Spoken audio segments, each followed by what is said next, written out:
अस्सलामुअलैकुम जी। Fundamental of physics Halliday Resnick Walker का 10th एडिशन है। Chapter 20 entropy and the second law of thermodynamics problem 33। हमें एक फिग दी गई है 20.29 जिसमें 1 मोल मोनोटॉमिक गैस आइडियल दी गई है, जिसमें Vc हमें दिखाया जा रहा है कि ये जो Vc है 8 Vb के बराबर है। तस्वीर से पता चल रहा है कि आपके पास यहाँ पे एक प्रोसेस एडियाबैटिक चल रहा है, इसमें आपका वॉल्यूम कम हो रहा है, इसमें प्रेशर आपका वॉल्यूम कांस्टेंट रह रहा है। तो बीसी वो खुद बता रहे हैं एडियाबैटिक एक्सपेंशन है। पीबी ये वाला जो है 1 एटमॉस्फेरिक है। वीबी जो यहाँ का वॉल्यूम है 1 इंटू 10⁻³ मीटर क्यूब है। एनर्जी पूछ रहा है कितनी ऐड होगी एज अ हीट, कितनी लीव करेगी, कितना वर्क डन होगा, एफिशिएंसी। अब अगर हम ए से बी तक की कहानी देखें तो आपके पास इसमें वॉल्यूम कांस्टेंट रह रहा है, तो इसका मतलब जितनी भी एनर्जी ऐड की जाएगी हीट वो इस प्रोसेस में निकाली जा सकती है। PV equal to n R T. तो हम कहेंगे कि भाई अगर लेफ्ट साइड पे चेंज आएगी तो राइट साइड पे भी चेंज आएगी, तो हम लिख सकते हैं कि भाई डेल्टा पीवी बराबर है n R delta T cross करेंगे 1/एन आर दूसरी तरफ जाएगा। अब वॉल्यूम तो कांस्टेंट है नजर आ रहा है, तो जो ए का वॉल्यूम है वही बी का वॉल्यूम है, मैंने मेंशन कर दिया, तो वो इसमें से मैंने बाहर निकाल दिया। प्रेशर में चेंज आएगी तो हम लिख सकते हैं PB minus P A, higher में से लोअर वाले को माइनस कर दिया। तो जनाब अब आपके पास यहाँ पे हम वैल्यूज लिख सकते हैं कि भाई अगर हम ये तो एक टूल बन गया ना अब हमारे पास डेल्टा टी का।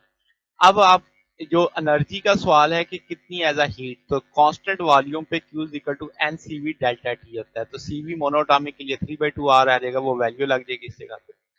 अब अगर हम देखें तो डेल्टा टी की जगह हम क्या प्लेस करेंगे, डेल्टा टी की जगह 1/एन R P B minus P A V भी आ जाएगा, वो डेल्टा टी की वैल्यू लग गई। अब इस सारी कहानी में पी बी तो पता है मगर पी ए नहीं पता, तो पहले पी ए निकालते हैं। तो हम कहते हैं जनाब आपके पास पी सी वी सी और बराबर है P B V B gamma के, यानी कि ये वाला एडियाबैटिक वाली कर्व ले रहे हैं।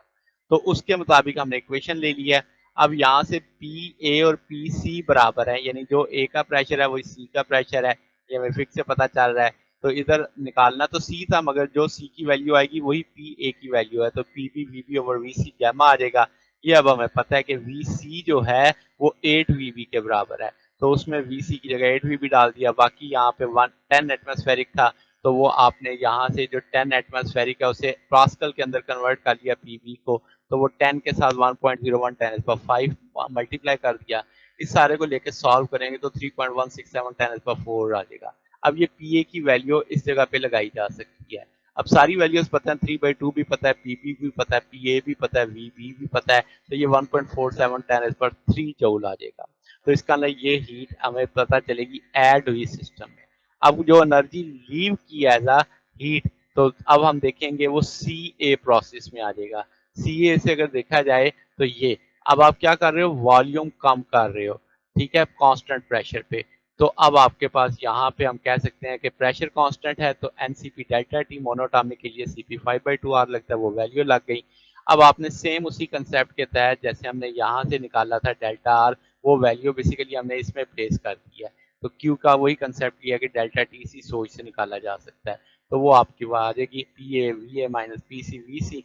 अब हम जानते हैं ए और बी का वॉल्यूम बराबर होता है, तो यहाँ से प्रेशर बाहर निकल आया क्योंकि ए और सी का प्रेशर सेम था, तो वो पी ए कॉमन आ गया। वी ए और माइनस वी सी की जगह अब हम लिख सकते हैं वी बी माइनस वी सी, तो यहाँ वी सी की जगह हम लिखा 0.8 वी ए आ जाएगा। तो यहाँ से ये वैल्यू हमने कॉमन उठा ली, तो ये बन जाएगा पी ए वी ए, और आपके पास इस तरीके से हम सिचुएशन लगा सकते हैं।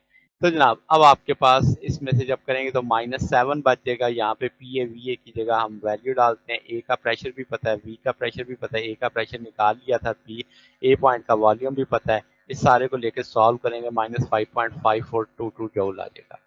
आगे क्या जनाब, अब आइसोथर्मल आप कह सकते हैं कि इंटरनल एनर्जी चेंज नहीं होगी, तो आपके पास Q बराबर है W प्लस इंटरनल एनर्जी पूरे साइकिल के लिए। पूरे साइकिल में तो इंटरनल एनर्जी वही रहेगी, घूम के वापस उसी पॉइंट पे आ जाएंगे तो इंटरनल एनर्जी जीरो हो जाएगी। तो Q बराबर है W के, W निकाला जा सकता है दोनों तरफ से। Q हीट का जो डिफरेंस है, जितनी हीट एंटर हुई जितनी हीट लीव की, नेट कितनी आ गई, तो 9.18 10⁻² जूल, ये नेट हीट जो एंटर हुई वही सारा वर्क कर रही होगी। अब एफिशिएंसी का कंसेप्ट है, एफिशिएंसी बराबर होती है डब्ल्यू ओवर हाई रेजरवायर की। अब वर्क भी पता है, हाई रेजरवायर का भी पता है हमें, तो ये 0.642 आ जाएगा, जिसे परसेंटेज में 62.4 लिखेंगे। तो ये इतनी एफिशिएंसी होगी जनाब हमारे पास।